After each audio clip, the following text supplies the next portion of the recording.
Una videotestimonianza, quella che vedete diffusa dal movimento Noi con Salvini di Agrigento. Il coordinatore provinciale Giuseppe Di Rosa mostra le condizioni di estremo degrado del Parco della Dolorata di Agrigento, divenuto una discarica a cielo aperto.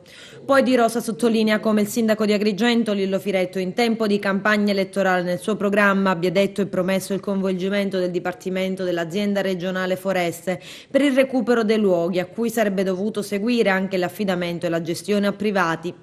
Nulla di ciò è stato compiuto, sottolinea Di Rosa, inaugurato più e più volte dalle passate amministrazioni, oggi è il Parco dell'Abbandono. Un'opera catalogata tra quelle incompiute e che per quasi 40 anni è rimasta una cattedrale nel deserto. Doveva essere il polmone verde della città, si trova proprio sotto l'omonima chiesa in una vasta area panoramica che gli agrigentini hanno sempre chiamato Icori per via di una scritta che campeggia su una delle strutture a ponte.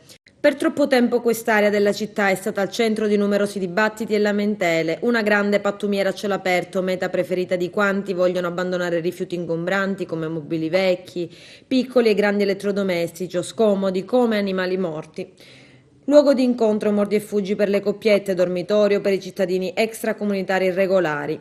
Venne realizzato ad inizio degli anni 70 quale risarcimento per le conseguenze della frana del luglio 1966 che provocò la distruzione di gran parte del quartiere.